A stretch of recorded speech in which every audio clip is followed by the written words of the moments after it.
اللہ اکبر۔ بسم اللہ الرحمن الرحیم۔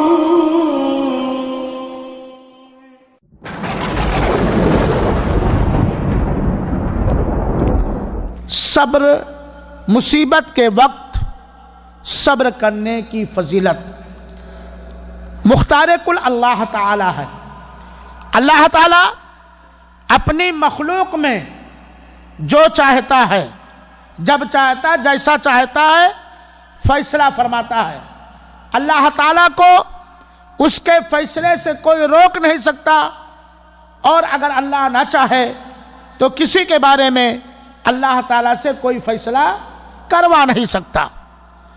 دکھ اور سکھ کا مالک اللہ ہے، بیماری اور صحت کا مالک اللہ ہے، آسانی اور مشکل مصیبت کا مالک اللہ ہے۔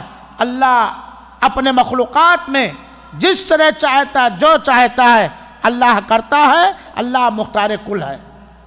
لیکن اللہ تعالی نے ہمیں یہ تعلیم دی ہے کہ ہمیں کوئی بھی مصیبت پہنچے، اولاد میں، مال میں، جائیداد میں، سماج کے اندر، بیماری کی شکل میں، کسی بھی مصیبت کی شکل میں، تو ہم اس پر صبر کریں۔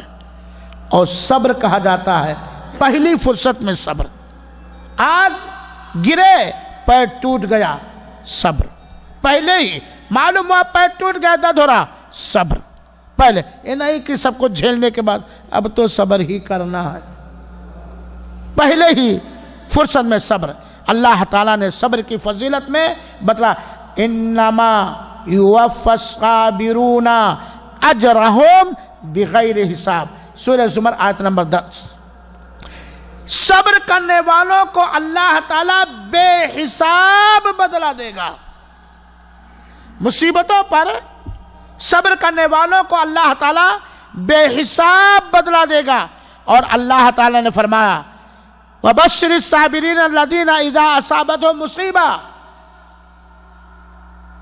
ان صبر کرنے والوں کو یہ خوشخبری سنا دو کہ جب انہیں کوئی دکھ، کوئی تکلیف، کوئی مصیبت پہنچتی ہے تو فوراً کیا کہتے ہیں؟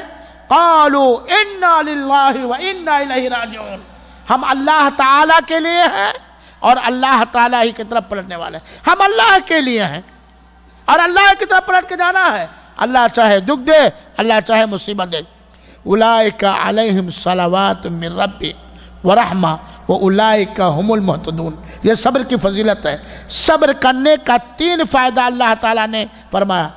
صبر کرنے والوں ہی کے اوپر اللہ کی رحمت ہوگی، اور اللہ تعالیٰ کی مہربانی ہوگی، اور وہی لوگ ہدایت پانے والے ہیں، وہی لوگ ہدایت پانے والے ہیں۔ حضرت عائشہ رضی اللہ تعالیٰ کہتی ہیں کہ اللہ کے رسول اکرم صلی اللہ علیہ وسلم نے فرمایا کہ ایک مومن مسلمان کو اگر کانٹا بھی چبھتا ہے تو اس کانٹا چبھنے پر جو صبر اور برداشت کرتا ہے، اس کے ذریعے اللہ تعالیٰ اس کے ایک رتبے اور درجے کو بلند کر دیتا ہے، اور اس کی ایک غلطی کو دھل دیتا ہے۔